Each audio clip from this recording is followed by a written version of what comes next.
योजनेमध्ये जे प्रकल्प हाती घेण्यात आले, दामोदर खोरे विकास योजना, भाकरा नांगल प्रकल्प, कोसी प्रकल्प, हिराकूड प्रकल्प. त्यानंतर सिंद्री इथला खत कारखाना आहे, चित्तरंजन येथे रेल्वे इंजिनाचा कारखाना आहे, पेरांबूर तामिळनाडू येथे रेल्वे डब्यांचा कारखाना आहे, HMT बँगलोर आहे, आणि त्यानंतर हिंदुस्थान अँटीबायोटिक्स, आणि एक महत्त्वाचा कार्यक्रम 1952 पासून सुरू करण्यात आला होता, समुदाय विकास कार्यक्रम. तर आता हे लक्षात कसं ठेवायचं. पहिली योजना कशाशी रिलेटेड आहे? कृषीशी. हे आपल्याला माहिती, जिला पुनरुत्थान योजना असं नाव दिलं होतं.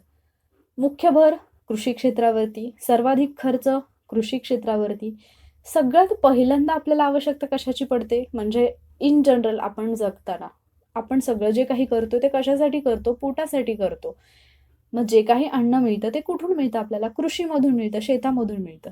मग शेती करायची असेल तर आपल्याला सर्वाधिक गरज कशाची असते? सगळ्यात पहिल्यांदा पाणी.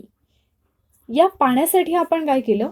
4 प्रकल्प किंवा 4 नद्यांची मदत घेतली, 4 नद्यांचं पाणी आणलं. मी हे कसं लक्षात ठेवायचं याची ट्रिक सांगते, ठीक आहे. तर 4 नद्यांचं पाणी आणलं. कोणकोणत्या? दामोदर, सतलज, कोसी आणि महानदी. या 4 नद्यांवरती आपण 4 प्रकल्प उभारले. दामोदर, भाकरा नांगल, कोसी आणि हिराकूड. तर ह्या 4 नद्यांचं पाणी आल्यानंतर आमच्या शेतासाठी पाणी तर भरपूर झालं, पण त्या पिकाची जर चांगली वाढ व्हायची असेल तर त्यासाठी खत सुद्धा तसंच पाहिजे. म्हणून मग आम्ही काय केलं? सिंद्री या ठिकाणी खताचा कारखाना सुद्धा उभारला. आता शेतीमध्ये काम झालं, सगळं झालं, पीक पण चांगलं आलं, पण या पिकासाठी मार्केट हवंय. आम्हाला आमचा माल दुसरीकडे कुठेतरी नेऊन पोहोचवायचा आहे, तो आम्ही कसा पोहोचवणार? मग त्यासाठी आम्हाला असं वाटलं की आमच्याकडे काहीतरी वाहतूक व्यवस्था असली पाहिजे.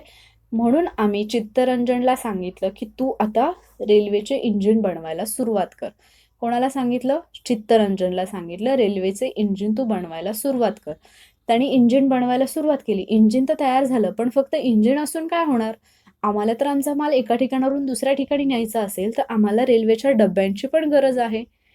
मग आम्ही एका पोराला सांगितलं की तू रेल्वेचे डबे तयार कर. इथे पेरा आहे, पेरांबूर, इथे आपण पोरा म्हणायचं, ठीक आहे. एका पोराला आपण हे सांगितलं की रेल्वेचे डबे तयार कर. त्यांनी तयार केले. आता आम्हाला हे सगळं रेल्वेपर्यंत पोहोचवायचं आहे. शेतात तर रेल्वे येणार नाही, मग आम्हाला ट्रॅक्टरची गरज पडली. आता म्हणजे HMT ट्रॅक्टर खूप फेमस होते, म्हणून मी इथं उदाहरण देते, ठीक आहे. मग आपल्याला HMT हे नाव लक्षात ठेवायचं आहे. मग आम्ही HMTचे ट्रॅक्टर आणले आणि त्यांनी आमचा माल कुठंपर्यंत पोहोचवला? रेल्वे स्टेशनपर्यंत, रेल्वेपर्यंत नेऊन पोहोचवला. हे सगळं करताना आम्हाला ज्या पण औषधांची गरज लागली त्याच्यासाठी आम्हाला एक औषधांची कंपनी उभारावी लागली, हिंदुस्थान अँटीबायोटिक्स. ती आम्ही उभारली. तर हे ॲक्च्युली इथे ट्रिकमध्ये तुम्हाला लक्षात राहावं म्हणून मी बसवलेलं आहे. पण मला पर्सनली, म्हणजे मी त्या ठिकाणी पर्सनली गेलेली आहे, त्यामुळे हे माझ्या लक्षातच राहतं.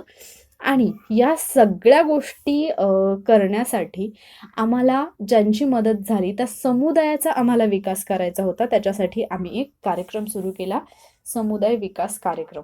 हे झालं पहिल्या योजनेचं. जस्ट हे इमॅजिन करा की तुमच्याकडे एक शेती आहे. पहिल्यांदा महत्त्वाचं काय आहे? अन्न, पाणी. अन्न मिळवण्यासाठी कृषी. आमच्या शेतीमध्ये पाणी यावं म्हणून आम्ही काय केलं? 4 नद्यांवरती प्रकल्प उभारले, दामोदर, सतलज, कोसी आणि महानदी.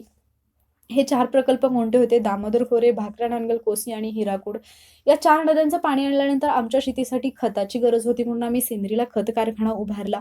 सिंद्रीच्या खत कारखाना त्या खत कारखान्याचं खत वापरल्यानंतर आमची पिकं खूप चांगली आली. पण आम्हाला आमचं पीक बाहेर मार्केटमध्ये पाठवायचं होतं, जे पण उत्पादन आहे ते.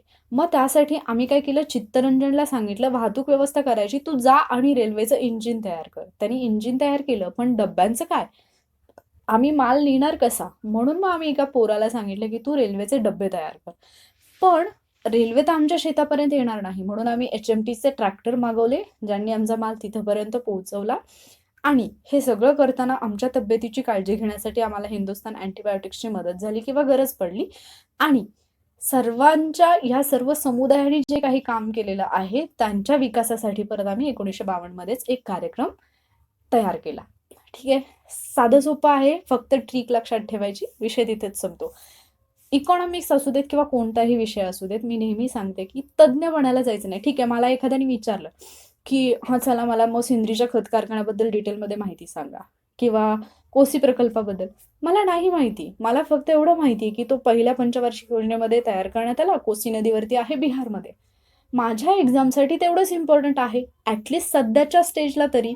हां, जेव्हा कधी पुढे मला या नॉलेजची गरज पडेल, तेव्हा मी नक्कीच पाहीन. पण आत्ता मला एखाद्या विषयामध्ये तज्ञ बनायला जायचं नाहीये. कारण मला जेवढं आवश्यक आहे तेवढंच करायचं आहे आणि मला माझ्या एक्झाममध्ये क्वालिफाय व्हायचं आहे.